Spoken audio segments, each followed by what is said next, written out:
जय श्री राम साथियों, मैं हिंदू रक्षा शक्ति संघ से राष्ट्रीय अध्यक्ष पंकज कुमार व संस्थापक। साथियों, हम लोग अपने संघ के हर उद्देश्यों पर विस्तार से चर्चा करेंगे ताकि हमारा प्रत्येक सदस्य अपने संघ के उद्देश्य को समझ पाए, वो उस पर प्रभावी रूप से काम कर पाए। साथियों, आज हम लोग पहले उद्देश्य पे काम करेंगे, पहले उद्देश्य की चर्चा करेंगे। साथियों,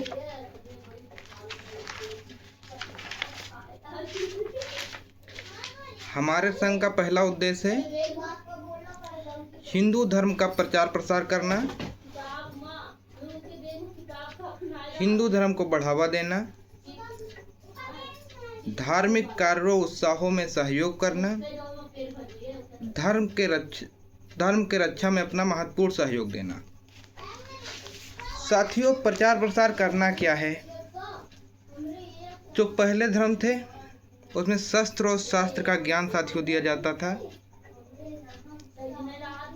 और आप पहले त्योहारों में ऐसा नहीं देखते होंगे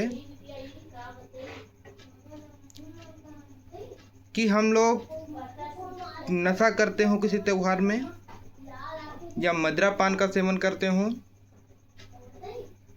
लेकिन अब के जो त्यौहार होते हैं उसमें हिंदू धर्म से 50 से 55% व्यक्ति नशा में लुप्त हो जाता है। साथियों, हमें यही प्रचार करना है अपने संघ के द्वारा सनातन धर्म का, कि जो पहले त्यौहार मनाए जाते थे उसमें संस्कृत चीज़ों का उपयोग किया जाता था, धार्मिक चीज़ों के बारे में बताया जाता था, और हम अपने पूर्वज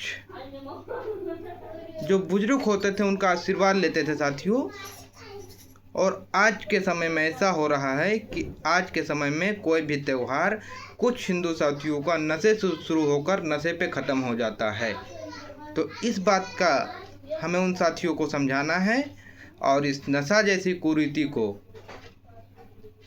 अपने त्योहारों से जड़ से उखाड़ फेंकने का कार्य हमको करना है। इस प्रकार से हम लोग अपने संघ का प्रचार प्रसार करें। साथियों, दूसरा साथियों विषय, आज आप देखते होंगे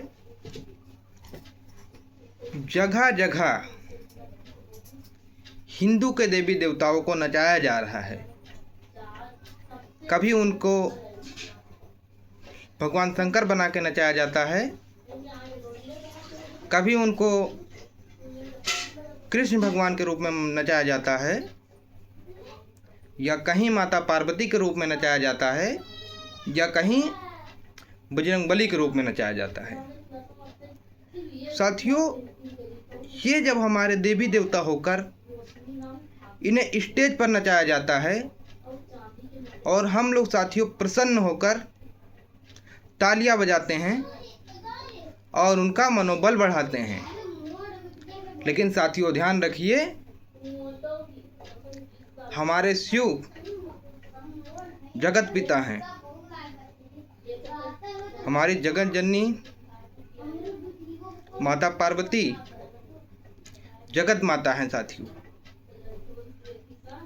वह हमारे सभी देवी देवताओं ने जो प्रमुख कार्य किए, वो शायद किसी धर्म के देवी देवताओं में या किसी भी व्यक्ति ने उस कार्य करने की क्षमता नहीं है उनमें। लेकिन साथियों, शर्म की बात है कि हमारे धर्म में उन देवी देवताओं को नचाया जाता है। हमें सनातन धर्म का प्रचार प्रसार करके इस चीज़ पर अंकुश लगाना है कि हमारे देवी देवता हमारे माता पिता हैं, और कोई भी पुत्र अपने माता पिता को स्टेज पर नचा करके प्रसन्न नहीं होता है। तो इस चीज़ को हमें रोकने का प्रयास करना है कि कोई भी देवी देवता स्टेज पर नाचे ना।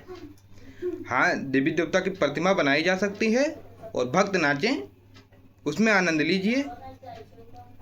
तो इन सब जो गलत सनातन धर्म को मिटाने के लिए जिस प्रकार से प्रचार प्रसार किया जाता है, उस चीज़ पर हमें अंकुश लगाना होगा। साथियों,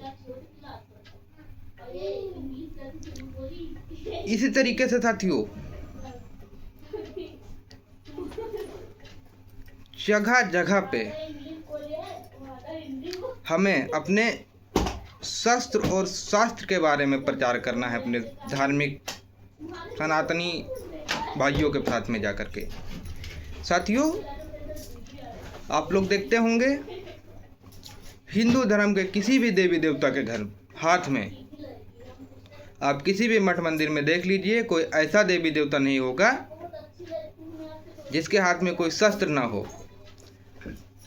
हर देवी देवता के हाथ में एक शस्त्र होता है। लेकिन अगर हिंदू साथी के घर में देखा जाए तो उनके घर में कोई धार्मिक शस्त्र नहीं होता है साथियों।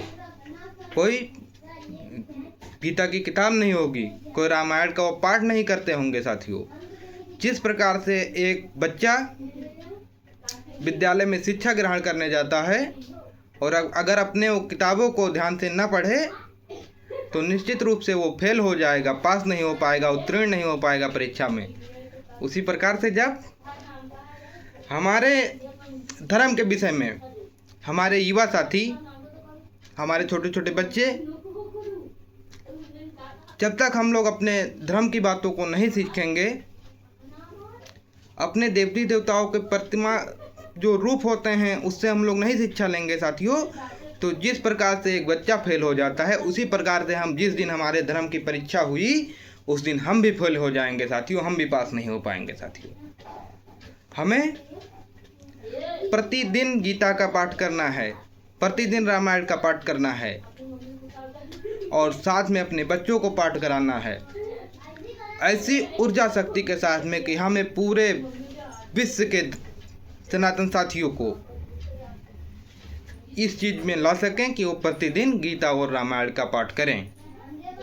और साथियों जिस प्रकार से हमारे देवी देवताओं ने कभी नशा का सेवन नहीं किया, कभी मांस मदिरा उन्होंने नहीं खाया, तो हमारे धर्म में प्रतिबंध है कि हम कभी मांस मदिरा का सेवन नहीं करेंगे।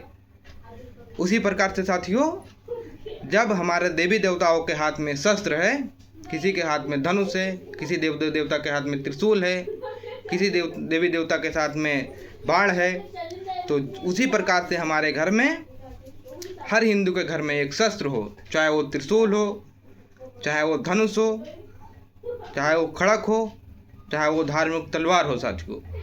पूजा पाठ के लिए हर हिंदू के घर में एक न एक शस्त्र हम लोग पहुंचाने का कार्य करेंगे।